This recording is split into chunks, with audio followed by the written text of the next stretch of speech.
This is episode 89 of The Place of Sound, and I'm your host, Kateryna Kalynovska.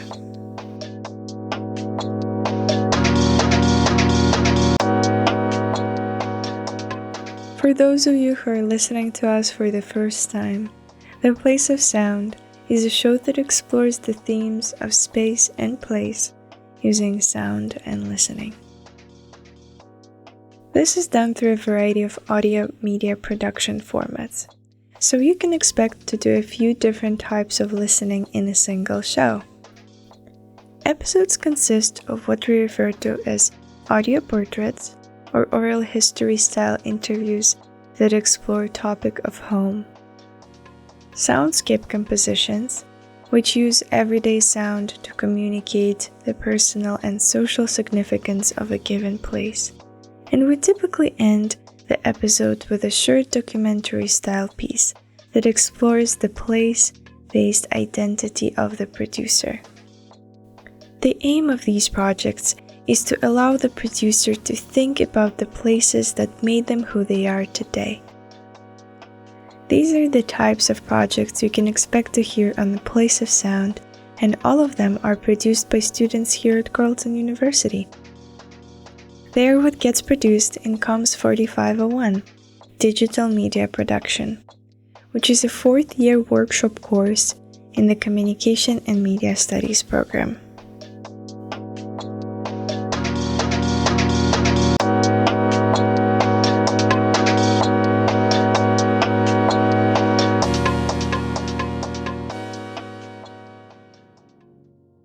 Before we dive in, I just wanted to say that I'm new here. The Place of Sound has been around for a while now, and stepping in as a new host honestly feels a bit surreal. I'm excited and a bit nervous because this show means something. It has this atmosphere, thoughtful, intimate, grounded, and I want to honor that. As someone who's moved across countries, across languages, across versions of myself, I've always been tuned into how sound and place shape who we are. So I'm hoping to bring my own ear to it, to notice the small details, to share stories that resonate, and to keep asking what place really means, especially when it keeps shifting. Thanks for joining me in this, whether you're tuning in for the first time or you've been here from the beginning. I'm glad we're listening together.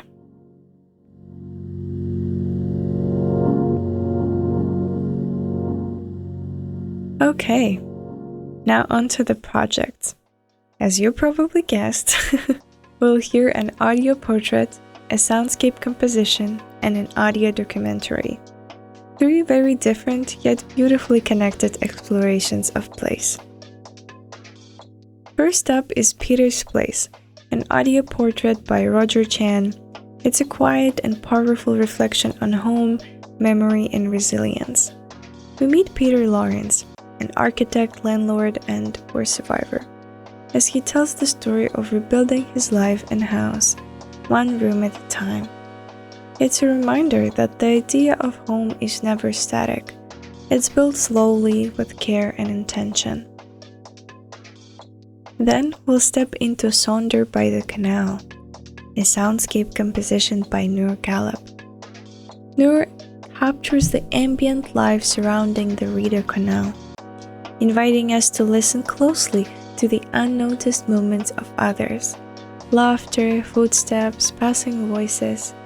It's a sonic meditation on presence and empathy, asking what it means to truly hear the lives happening around us. And finally, we'll close with A Jail Turned Hostel, an audio documentary by Ava Campanelli. Ava visits one of Ottawa's most unusual hostels, housed in a former jail. Through her conversation with a staff member, we'll learn about the building's haunting past and the community it now fosters. A space that once confined people, now connecting them across the world. Let's begin with Roger's audio portrait, Peter's Place. Roger, over to you. Hello, my name is Roger Chan, and in this audio portrait you'll be hearing from my landlord, Peter Lawrence, who by trade is also an architect. Listen as he takes you on his journey of home, which begins in England during World War II and brings him all the way here to Ottawa. You'll also hear how he designed his own house and turned it into a home. I hope that you enjoy. And without further ado, let's throw it over to Peter. My name is Peter Lawrence. I live in the West End of Ottawa. I'm originally from England, so my accent is different from locals. But I've lived in many locations in England, including during World War II. Had to keep moving. And here I've only lived in Ottawa because I came here for 2 years in 1962. I was born in 36 and the war started in 39. And in 41, the Germans were bombing us every night. And one night the house came in on top of us. The bombs they were dropping. We had to move 3 times within the vicinity of several hundred yards. Plus I moved into Essex with relatives, and then I went to Yorkshire. I was evacuated to avoid the bombing by the Germans. And then ended up in Essex. And when my father came back from North Africa, we moved to southern England to Aldershot for a term, and then into Buckinghamshire where he got posted, and then into Essex. The fact that I moved to Dunmow with my father when he got posted in Essex, which is, I said, northeast of London, about 50 miles. Well, my wife also came out of East London avoiding the bombing, and she ended up at the same place, and we met as teenagers. And then when I finished high school, I started an apprenticeship in Chelmsford in engineering, 6 years, and then went to London to do postgraduate work at London University. And as I finished there, I got a job here in research and development. My wife accidentally discovered this property on the river, and we took the gamble and moved here. It was 62 years ago. Can you believe that? We bought a crappy cottage. There's no other way to describe it. And that was in September 1st, 1974.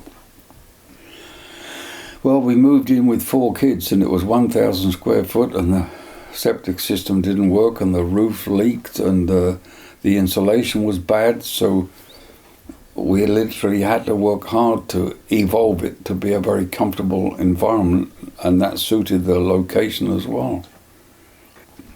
And we took years of building it and expanding it. So since the first construction was building a garage on the front of the house, and that was 2 months later, and so it started then. So it's been a long, slow design process of contracting and getting, there was no second level. The front door area with all the furniture, as you've seen out there, didn't exist. So there's evolving stages which we took and built. It's a place of identity and stability and comfort and companionship, and the physical roots.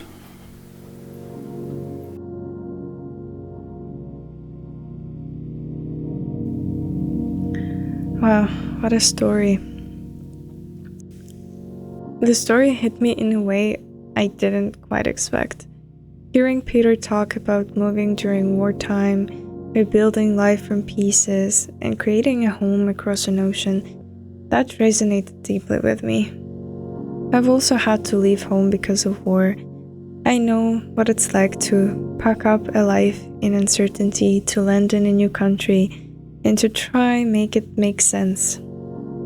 There's something really quiet but powerful in how Peter describes shaping space into stability, how a place slowly becomes yours even when it didn't start that way. Thank you again, Roger, for capturing that in such a special way.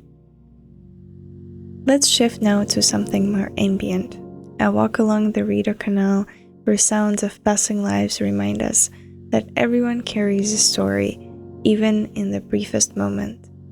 This is Noor Ghalab's soundscape, Sonder by the Canal. Over to you, Noor.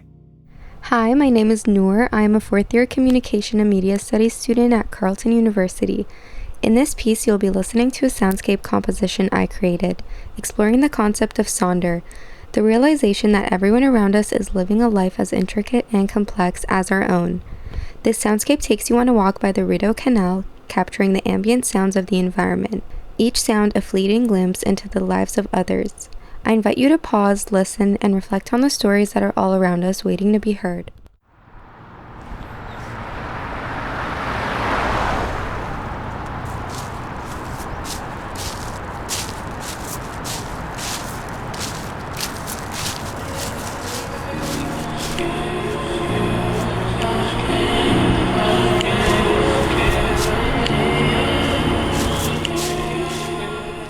Every time I walk along this path by the Rideau Canal, it feels like a new experience, as if I'm rediscovering the world around me. I usually have music playing in my headphones as I walk, but today, I pause it, letting the natural soundtrack of the canal path unfold around me. Suddenly, everything feels louder, more clear. I start to hear life in a way I don't usually take the time to listen to. There's a term for this feeling, Sonder. The sudden realization that each person I pass has a life as vivid and complex as my own.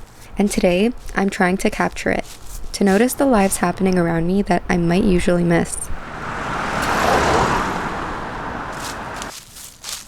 As I walk, my own steps crunch on leaves that blanket the path.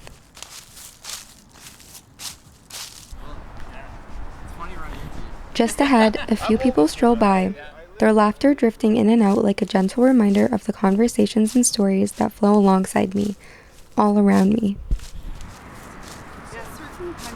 I hear snippets of conversations, only fragments, like scenes from a film where you don't know the ending.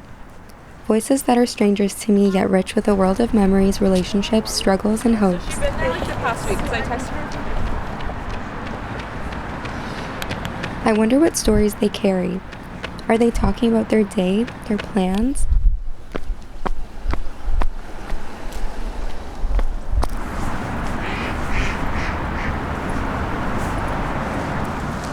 The quiet hum of ducks by the water's edge blends in, adding another note to the park's symphony. As cyclists rushes past, the gears clicking as they weave along the path, each turn of the pedal part of their own rhythm, their own journey. I wonder, where are they going? Is this a casual ride or part of a bigger day? A runner passes by, and I wonder the same thing.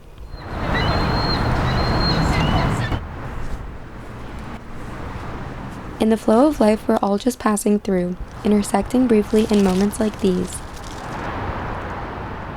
As I continue walking, I realize that we're all part of something larger than ourselves, a web of lives and sounds, briefly overlapping. My footsteps blend with theirs, the sounds weaving together like threads in a tapestry. For now, it feels enough to just listen. To simply be part of this shared world, knowing that each sound tells a story and each story matters.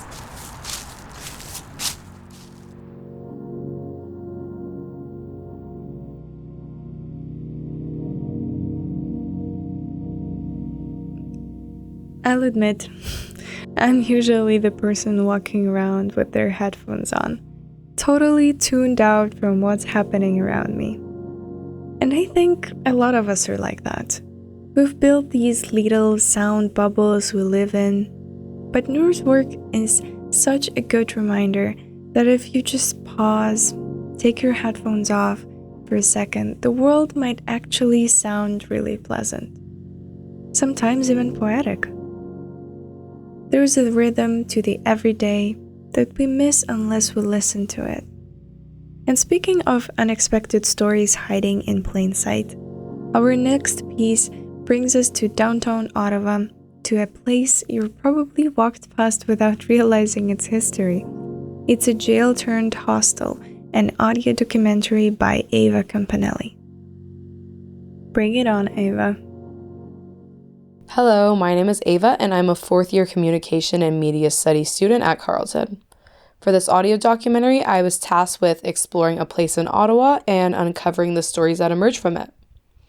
I immediately thought of this unique hostel in downtown Ottawa and wanted to delve into its history and significance today. To do this, I visited the location, had the opportunity to explore it, and sat down for a conversation with one of the workers. I had a lot of fun putting this project together, and I hope you enjoy listening to it.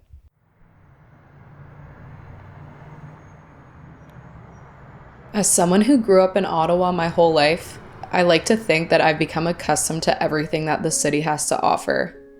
But there are times when it can surprise me. Since I am as local can get, it's hard for me to think about the things that would draw people in to come visit here. I want to know who these people are and why are they coming to visit Ottawa? Are you from Ottawa? No, I'm not from Ottawa. I'm from Halifax originally, and I've lived here about 2 years. I started working here in March of 2023. After doing some traveling, I was just really attracted to the hostel environment and connecting travelers to each other from across the globe. This is Emma, the experienced curator at a hostel in the heart of downtown Ottawa. Every day, she sees travelers from all over the world. I wanted to know what was bringing them to the city. So a lot of people come here on a backpacking trip throughout Canada, and of course, the capital is an important destination, especially if you're a cultural traveler and you want to see important parts of Canadian culture. We get a lot of people from around the world. Recently we had 17 Czech men stay for hockey. Yeah, lots of different countries. It was getting clear to me that this particular hostel is a hot spot for travelers. But there's something different about this place compared to your average comfort inn.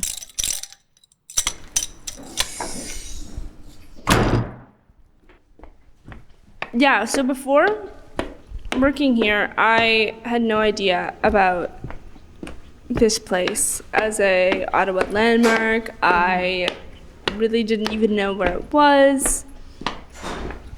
And so I did have to familiarize myself with the history of the building. When this prison closed down, the prison conditions were pretty decrepit. It was pretty awful. We had an ex-con who had stayed here in the 60s visit, and he described his experience as not getting to have showers. He spent 2 weeks in solitary confinement and had to eat something called bean loaf, which is beans plus whatever kitchen scraps were available. And also, because it was in the downtown core at the time, it wasn't really an amazing place to have a prison. So I believe all the prisoners were moved to Kingston or Cornwall.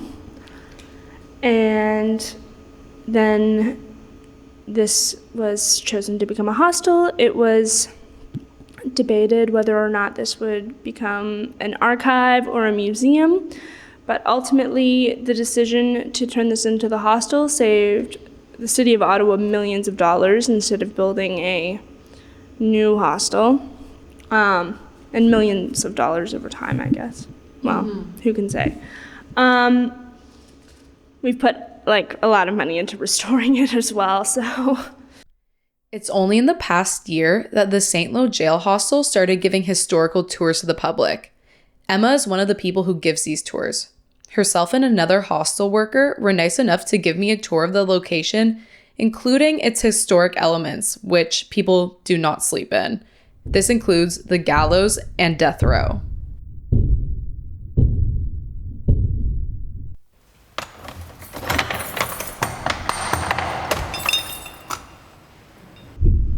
I would say that this was pretty terrible.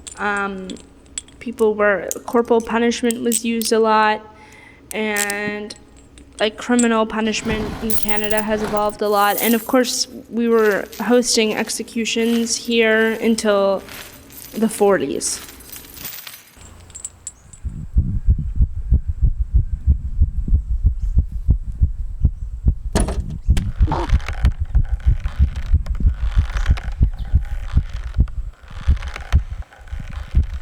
Walking through the gallows and death row at night definitely gives an eerie feeling.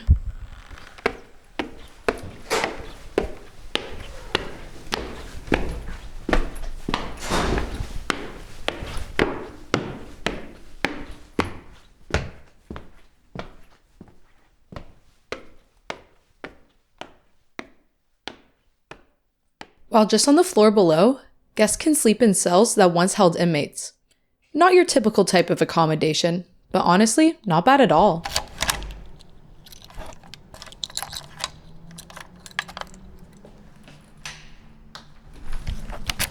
Emma let me go inside one of the rooms, and they are very nicely maintained and organized. However, I did have to wonder, how much of the hostel's history is used as a selling point? Being a unique building is a great marketing tool that works for itself. And we also offer like pretty comfortable accommodations for a hostel, and we have a lot of private room options that a lot of hostels don't necessarily offer. So combined with our unique setting and comfortable facilities, those are big draws, and those are often noted in our reviews. Customers love that they've stayed in a jail, but it's not necessarily the main reason that they stay here.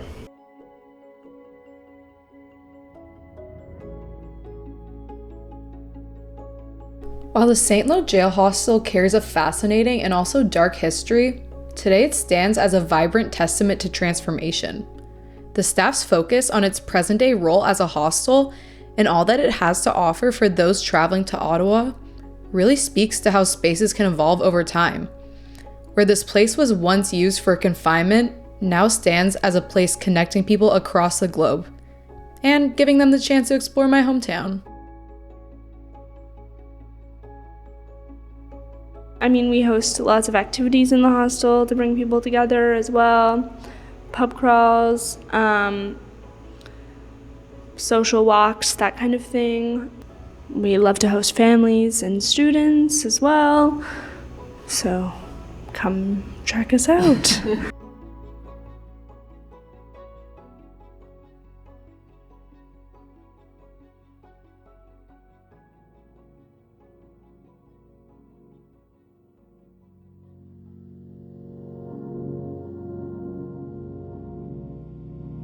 What a powerful way to end the episode. Ava did a truly wonderful job capturing not just the sounds, but also the atmosphere of the St. Lo Jail Hostel.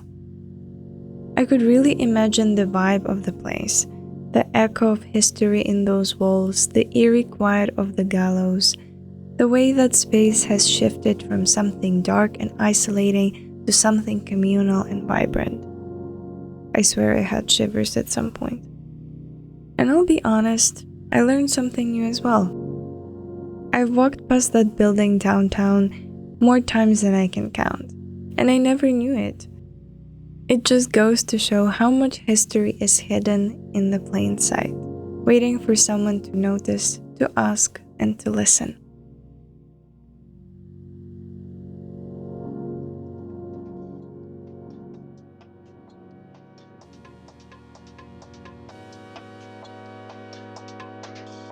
Today's episode brought us a lot. We heard Peter's story of home built across countries and decades. We walked the canal with Noor and learned to listen more closely to the world around us. And we explored how a space of confinement became a hub for global connection with Ava.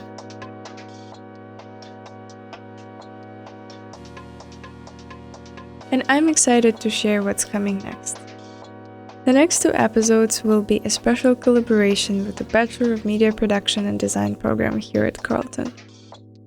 I'll be featuring a 4-part series created by third-year students in a civic engagement class. This series is called A City That Found Forgot, Ottawa's Nightlife Dilemma. From policy to culture to the stories of people trying to keep the city alive after dark, this one's going to be a ride. So stay tuned, and as always, thank you for listening to The Place of Sound.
Free audio post-production by alphonic.com.